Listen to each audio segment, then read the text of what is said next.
Thank you for the lovely introduction. And can I just say thank you to the Law Society and the Lao Foundation for putting together TAG, which is put together this week of amazing access to justice. Can we give them a round of applause? It's been amazing. Yeah, for sure. Can we also give a round of applause to the last speaker and to the speaker before that, to Mandy? It takes a lot of courage to share your story. And to the previous speaker, that was an inspirational story. Wow. So the beauty of being a procrastinator is I could kind of feel out the vibes of the crowd and figure out what type of story I should tell.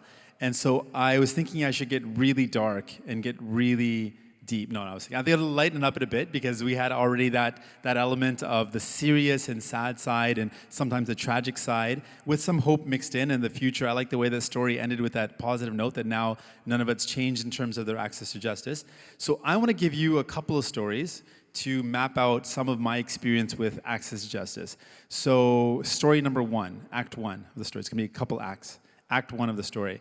So I was a BSc student. I studied biology and I did that one degree. And then I went on to computer science because I thought biology wasn't nerdy enough. So I thought, let me get even more nerdy, because that's right, I need to get nerdier, if that's even an adverb or adjective. And so I did computer science. And then I minored in philosophy to balance out my nerdiness with computers and philosophy. So I was on track to try to follow my father's footsteps. He was a doctor. That didn't pan out so well, so I thought computer science, this was like .com time period. I thought .com, I'm gonna be a multimillionaire if I learn how to program. Thank you. Just feel free to laugh more often if you can. I mean, it makes me feel better about myself. Thank you. And And along the way, my philosophy of law professor was like, hey, you should become a lawyer. So naturally, I just said, sure, let me change my entire course of academics and become a lawyer. And I actually literally was like, oh, that's a good idea. So Halloween, October 31st, where everyone is getting ready for epic Western University, which is known for its epic parties, epic Halloween parties, I was working on my application to law school. And really randomly, it was just his suggestion. There's a couple other things going on. My dad was in a tough situation where he was not very well, and I was thinking that he wasn't able to work. I was the oldest sibling, and in our culture, the oldest sibling normally tries to support the family. And I thought, what's the quickest path to being a professional and earning some money? I thought maybe law. It's not always the right answer, but in my case, it turned out okay. So anyways, I did it. I applied. I went to law school.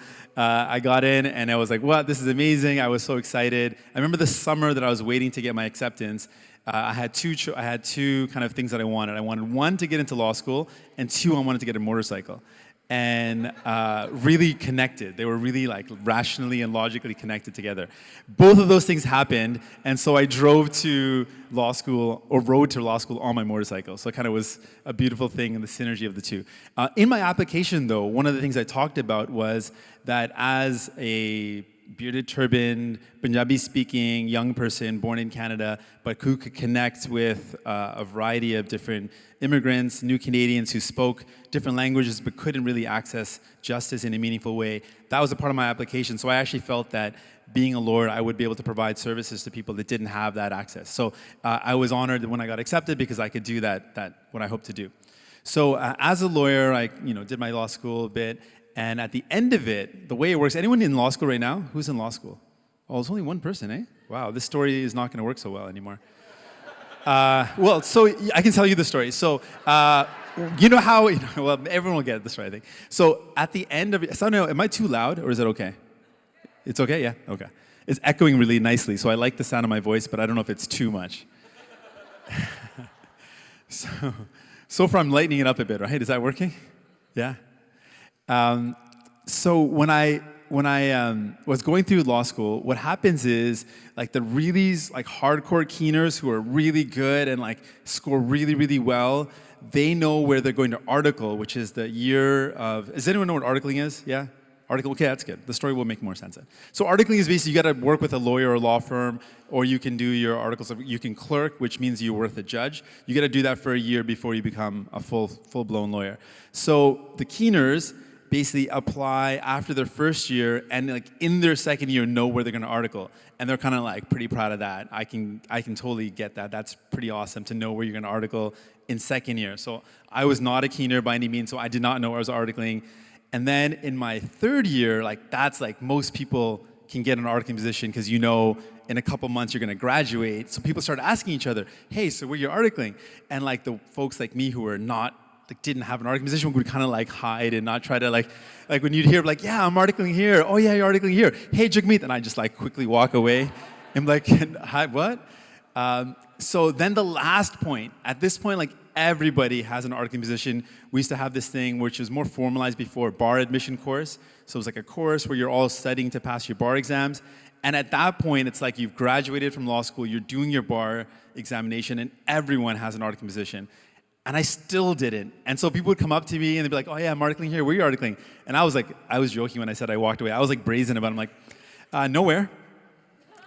And they're like, oh, I'm so sorry. Like, it's like I had lost someone in my family. Like someone had passed away, or I had been, I'd been diagnosed with a terminal disease. Like, I'm so sorry to hear that. And I'm like, no, it's cool, man. I'll figure it out. Don't worry. So what I decided is I got to figure this out. I got into this field because I thought I could offer some sort of justice perspective. I could provide language skills, cultural understanding to a host of people, because speaking Punjabi means that I can also understand Hindi and Urdu and understand people from South Asia. So I can provide like a lot of skills, I felt like, to a lot of people, which should have got me an articling position, but somehow that didn't work out. And that's probably another access to justice issue there, right? The fact that I couldn't get an art. No, it's okay though. It worked out for me. It worked out for me. So I ended up going to court. I go, listen, I got to go to court and figure out what I even want to do. So I started going to the courthouse, and I started just sitting in court and just watching trials happen. And in one of the trials, I sat down and I was just listening to the case go on. And there was the defense side was basically asking questions of a police officer, saying, well, why did you stop this kid? Do you really have any reason? He said, well, he was walking. I'm like, well, there's probably lots of other people walking in the area. Why did he stop him? What was your reason? And then he was going through and just kind of like really grilling the police officer. And the police officer had stopped this young black man really for no reason. And he couldn't really come up with the reason. And he was saying things like, oh, it was a routine stop. It was kind of something we were just going ahead with procedures. And then I had a flashback to growing up in Windsor, bearded turban guy, driving my dad's very nice car. He was a doctor, and being stopped all the time. And then the police officer saying, oh, this is just routine proceedings, or routine procedure, not proceedings, procedure.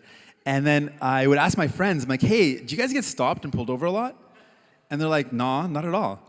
And I'm like, you don't get stopped regularly, like at least a couple times a week? They're like, no, I've never been stopped. I'm like, well, the police keep on telling me that it's just routine. It's like, Jagmeet, it may be routine because of the way you look. Did you notice? And then all my friends are white, and they're like, that might be a part of it. I'm like, oh man, I actually genuinely thought he was serious when he said it's just routine, like people get stopped like that. And none of my friends had got stopped. And then I was thinking about all the interactions I had where I was like really aggressively spoken to, people, like police officers very rude to me and very like angry and offensive. And I'm like, hey man, that was probably not happening to my friends. That's not cool. And then I was hearing the story. I was hearing the case where this defense lawyer was grilling the police officer to defend his client. I'm like, you know what? I'd like to do that, because a lot of police were not very nice to me, and I want to balance out the system a bit. And I could help out, a little Jagmeet that's going through the same situation. I could use my skills maybe, and that would be a beneficial thing. So I looked up in the Law Society all the criminal specialists, every single one that was registered, and I called up every single one. And I was not a shy person, and I just literally called them up and said, hi there, I'd like to be a criminal defense lawyer. Can I hang out with you? And then some of them were like, who are you again? Why? How did you get my number? Why are you calling me for this? And then one guy, or two of them responded to my call, and one was like, for sure, hang out with me, that's cool.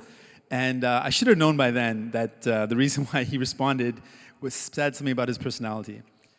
It was actually an amazing personality. He's gone on to now become a Superior Court judge. He ended up allowing me to article for him, and I had an amazing experience. I was able to do a lot of cases on my own. I worked in the Brampton courthouse, and I was able to represent a lot of people that were struggling, didn't know what was going on. I would actually come up to them and say, hey, do you need any help with just your forms? Or they seemed lost. And a lot of people came up to me because I looked like someone that might be able to speak their language. They came up to me thinking I was an interpreter. And then I said, yes, I can interpret, and I can also defend you if you'd like. And so it worked out quite well that I was able to, gain a lot of clientele. That opportunity ended up getting me seen by a large and very respectful criminal defense firm that ended up hiring me. And so the bright side of the story is I ended up working for one of the largest and the most active criminal defense firms in the city of Toronto. So my story of not having an articling position in the bar admission course where everyone thought I had contracted a disease turned out to be I was a successful lawyer at a great law firm, which gave me the experience to go on and to do 5 years of my own private practice. So it turned out really good. Sure, you can clap to that. Why not? Why not? Just clap to it. It's a good story. So 2 stories I'm going to give you about access to justice in my experience with clients. So I was really passionate. I really believed, and I continue to believe, that for a vigorous democracy, you need to have strong prosecution services, but you also need to have strong defense. In an adversarial system, it's so important. And we all defense lawyers get the story, how could you defend someone who did such heinous things? Super cliche, everyone asks you that. And so if you do ask a criminal defense lawyer that, all criminal defense lawyers have been asked this before. So we all come up with cool responses to it. And some of them are quite funny. One of the lawyers that I work for, I asked him, I'm like, so why do you do it? He's like, there's something just deliciously naughty about getting someone off of a offense when you know they did it. I'm like, you don't say that, do you? You don't say that to people? He's like, no, I don't say that to people. I'm just saying it to you. I'm like, oh man, holy shoot. I did not expect that answer at all. So he was joking with me. I didn't get the joke either at the time. But the reason that I'll tell you my reason for it, I think that as a defense lawyer, you're not fighting to defend necessarily, and sometimes you are when you believe your client is innocent, but you're defending the idea of freedom. Freedom is such a precious thing. Your liberty is so precious that it shouldn't be easy to take it away from someone. And there's times when you need to take it away, and I understand that, and it's appropriate, but it shouldn't be easy to do. And so when you have a vigorous defense, you're actually defending the idea that the state can't just arbitrarily take away someone's freedom. It should be done after a vigorous defense, after a vigorous case with evidence that's been proven beyond a reasonable doubt, so that we're defending the ideal and principle of how important it is to be free. So I believe in that. I think that's an important thing. You can clap to that if you like, sure, why not? Some tentative, nervous clapping. So anyways, I really believe in it. I was fighting hard. I'm going to work hard for every client I can.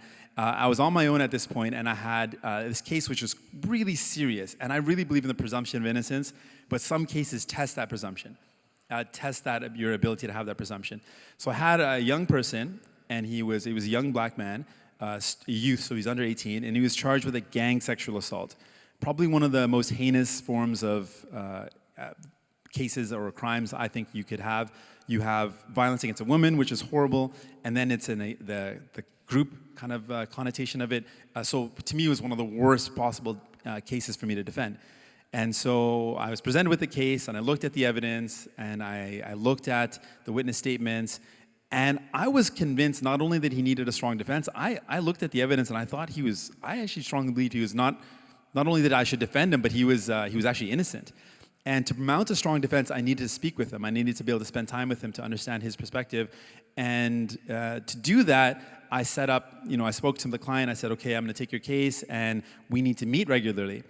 And he said, okay, where's your office? And I had an office in Brampton. And he said, I can't get there. I'm like, well, what do you mean? He's like, I had picked up the case after he'd gotten bail, and his bail conditions were very strict. And it said he could only be with the company of a surety, he could only go directly to and from court, and it didn't have a provision to meet with his lawyer. So I said, okay, we'll modify that. He's like, well, even if you modified it, I can't get there. I'm like, well, why not? He's like, where he lived, he had no access to public transportation, and I lived quite far away. And I'm like, well, we'll find another space to meet. And there was no place for me to be able to meet him. And so I said, well, I got to defend you, I got to meet you. He's like, I know, but where do we meet? And I'm like, well, I'm a believer in this. I want to mount a strong defense. So I had to go to his house. And I thought, well, how many lawyers would be willing to do that after the case? I thought about that because he couldn't come to me, and I had a busy schedule, but I made my way out to him. And there's this stereotype, certain communities, we consider them dangerous. They say that they're high crime areas. I've lived in some of those areas, and a lot of that is kind of hysteria. The majority of people living in areas which are considered high crime are regular people just going to work, living their life, and there might be an element that might make out some of this There might be some gangs there. There might be, there might be some evidence of some activities, but it's not the majority. The majority of people are just out there living their lives. But I had to go there after court, and I had to be there late, and it was in a certain housing complex, which people said was dangerous.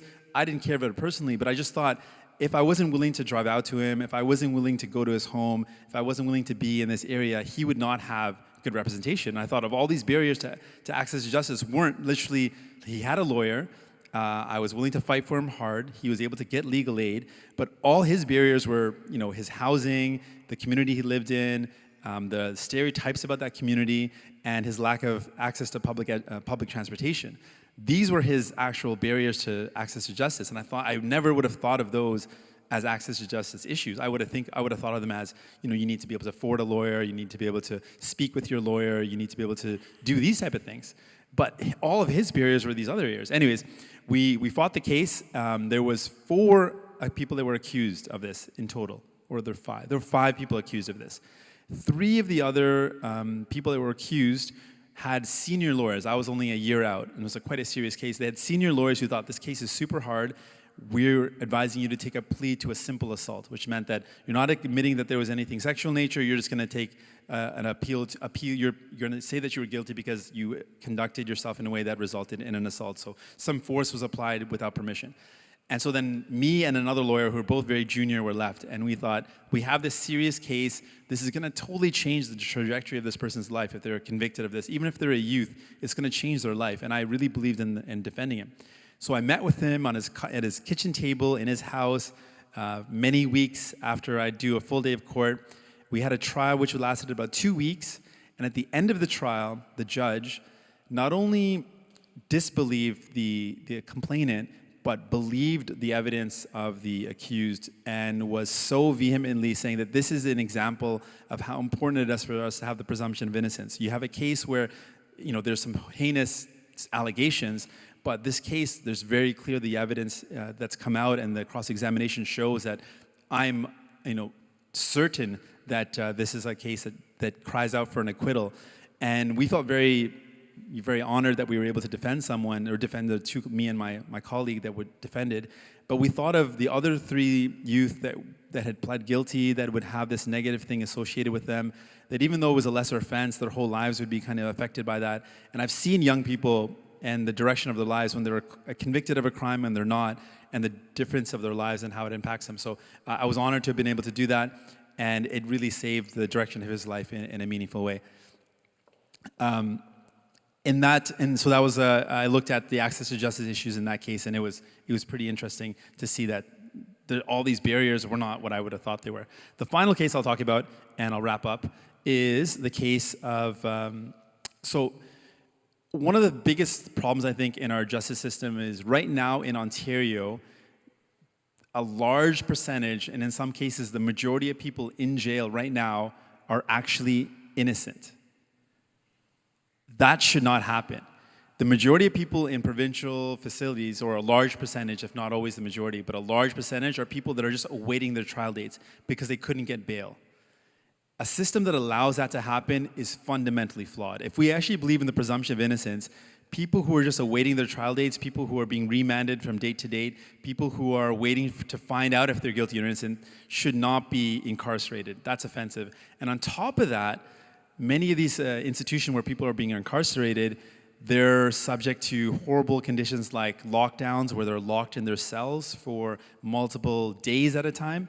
That's offensive to me, especially if you're not yet determined to be guilty or innocent. So I had a case where it was quite a serious drug case. It was a project, meaning that there was a number of police officers that worked together to compile evidence. They had GPS tracked his car. It was like a CSI kind of movie. And I had all this like crazy videotape, surveillance, GPS tracking evidence. So it's a pretty heavy case. And the case looked okay, and even though there was a lot of evidence, because there was 2 co-accused. I had represented one of the clients and one of the defendants, and there was another one. And as the case progressed, it looked like there was a third person that was really the main person that was responsible for everything, and these 2 were just kind of at the wrong place at the wrong time kind of folks. Right before the trial date, one of the co-defendants, so one of the people that was also charged, took a deal to be all the charges dropped to then say that my client was the main person that did everything. So all of a sudden, 2 weeks before or a week before the trial date, or just before the trial date, the entire case changed. So I'd been meeting my client regularly, but now the case changed dramatically. So I needed to meet with my client, and I needed to discuss with them. So I went to jail. The jail was in lockdown. I couldn't meet with them. I went the next day. Again, the jail was locked down. I kept on trying to go, and there was a series of, like, almost a week where I could not meet my client. Visitation hours were canceled because of some problems. And eventually I had to I'm like, how can I meet with my client? How do I meet with this person? I need to talk to them. The case has totally changed. So I had to get a judge's order, and a judge ordered that the jail stay open so that I can meet with my client. And I thought I had to make an application for that. I had to fight for that. It took so much effort, but just to meet with the client, to discuss a massive change in the case. And I thought there's some serious problems here. Like, this is totally unfair. One, that a person's incarcerated when they've not been proven guilty yet.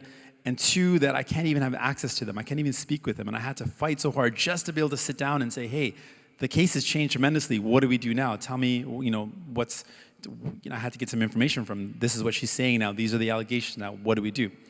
Well, I was going to be the one to say this is what we do, but I wanted to hear his input. So anyways, there's certain barriers. There's significant barriers that exist, but there is tremendous people, like you've heard, that are fighting for it. There's tremendous cases that are changing the direction we head in.